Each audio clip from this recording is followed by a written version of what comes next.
Yeah, this is Bang Bang Mail, just a little one, yeah? Little podcast. Please like and subscribe. Listen, I was a party last night. I had a bit of a drink. Not much. I don't really drink, but got a bit of a bang head, you know.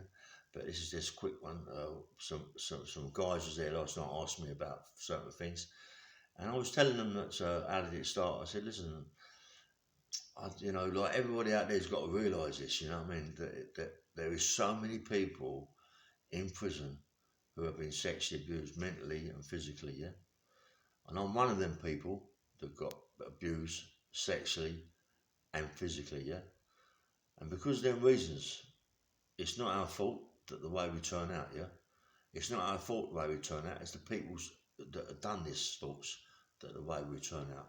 And people in prison have got to realise that they've got to help these kids out more so than bang them up, mate. More so than bang them up 24/7, they've got to help them out. They've got to give them help. They need help.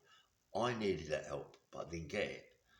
And when I was sexually abused as a child, I was sexually abused as a child really bad. I didn't even know that it was right or wrong. I just did it because I was a child. And all of a sudden it affected my head, made me the person that I didn't want to be, mate. I used to bash up all kids at school, never stopped fighting, always abusing my mum.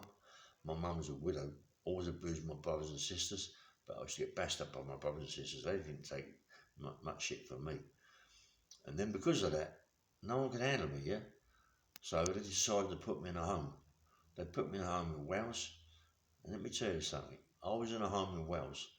This home in Wales was something that no one could ever go through that have gone through. There are kids in prison that have gone through this, yeah?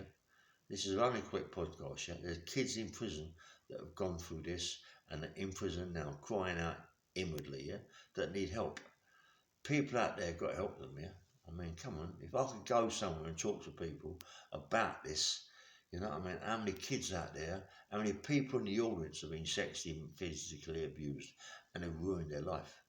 There isn't no one out there who's been sexually and physically abused who's gone forward in their life. They've all done something wrong and maybe doing big bits of sentences and big bits of sentences, yeah? Like me, I mean, imagine going to a home as a bad boy, has already been sexually abused, he's already been sexually abused internally, right, and physically. He goes to a home where he thinks everything's going to be sweet for him, and then he goes in the home where they sexually abuse him. They take him downstairs into rooms downstairs where people do things to him that he thinks is right, and then he realises certain things they're doing to him are not right because someone has already got told off for that before. So now they're doing things to him he knows is not right, and it's hurting him. Yeah, it's hurting him so bad that he's got to go back to his bed upstairs and lay there and sob because he never knows when it's going to happen again. But it does happen again. It happens maybe a day after, maybe 2 days after, maybe a week after, but it's happening all the time. It's not happening by one person, it's happening by maybe 2 or 3 people. This boy, me, is going through all this as a child. And people think, oh, you know what I mean? He must be a weak child to go through that. But all of a sudden, you become so powerful, so strong. The bitterness in your body, mate, is unbelievable. The bitterness in your head. You've got so much bitterness there. You want to hurt people so bad. You want to hurt people. You want to hurt authority. People that done this to you. How can people physically do that and mentally ruin your fucking head? Mentally ruined your head so when you become bigger, you become stronger, you become more hurtful, more hateful against everything, against society for what they've done to you, yeah? And then you go out robbing people. You don't fear. You've got no fear about anything. You're getting bashed up. You don't got. It's not. I got bashed up so many times in prison. I went through it because of this, because of what happened to me as a child. Because what happened to me as a child. You imagine sobbing as a child, yeah. As a child, these people are doing these things to you, these terrible things to you, yeah. and there's nothing you can do about it. And they're laughing and joking about it, and they're just hurting you, and you're doing things to them that you don't even do to a woman. They're doing things to you that are just unbelievable, you know what I mean? And there's young girls in there they're doing it to as well, but mostly boys. Most of the kids that I only seen at home were boys that was taken downstairs. Paedophilia, mate, it was like, in them days, I don't know, was it a charge? I don't know what it was. In them days, was it a charge? You know, I don't know, you know what I mean? But they used to do it to us, and physically, and mentally, fucking done my head in. They'd done my head in so bad that my life was ruined. And it's only till I went to a prison called the Mount Prison, after all my sentencing I've done, all the bad things I've done in prison, and all the big sentences I've done, and right at the very end of my sentences, I go to the Mount and I do psychology courses. Psychology courses didn't really help me in that way, but done me in a way that I don't want to go back no more. Make me seeing what prison, what it does, what it is all about, you know. But when I see this carer, not carer, what do they call them now? Oh, you know, anyway, when I see this woman, she had me there sitting there. She had me sitting there for days and days and weeks and weeks, and it came to 6 weeks to 2 months, and she was talking to me, and for me to sort of like talk to her about what happened in my life, and things happened, you know, to me. I opened little cells in my head, and I was telling her things that I've never told anyone before. And it was some of that had come out of me, yeah? It come out of me, and she cried. And right at the very end, I mean, you're on about weeks and weeks of work, you know, weeks of work. Counsellor, you know, weeks and weeks of work, weeks of it.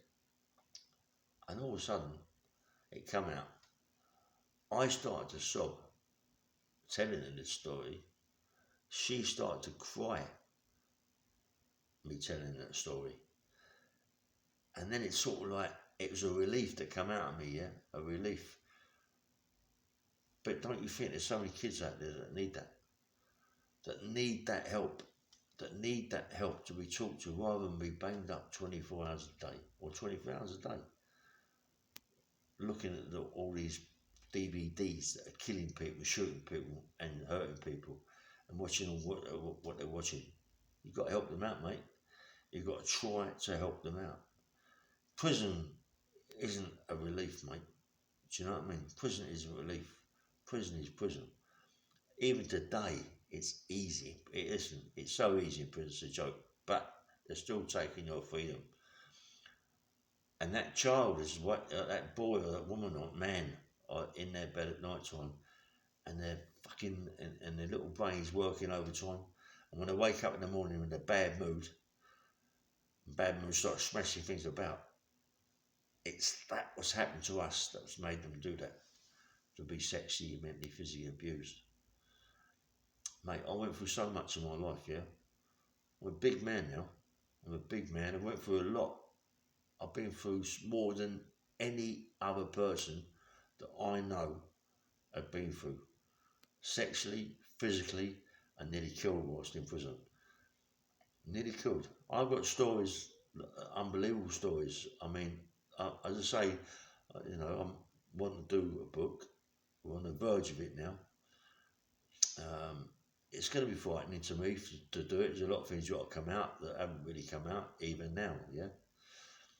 I want people out there to see that all that I went through in my life, I've gone through a lot, you know. I've gone through a lot. And when I come out of prison, I lost my dad. And when I come out of prison this time, I lost my mum. You know, and don't forget, my poor old mum, she see all what I went through. She see the sex abuse I went through. She see, I told her about the first one. She couldn't believe it. The guy got put in prison. The second one, I didn't tell her about mum. I didn't tell her nothing about that until later on. And when I did tell my mum, she didn't believe me because I got mollycoddled so much the first time she thought it was a lie about the second time. But one day, me and my mum was sitting in the front room when I come out of prison this time, and something happened. I think it was this time, and something happened at a place in Wales where they'd been sexually abused children, and I started to cry. And my mum went to me, son, I'm so sorry. Son, I'm sorry. I'll get upset now.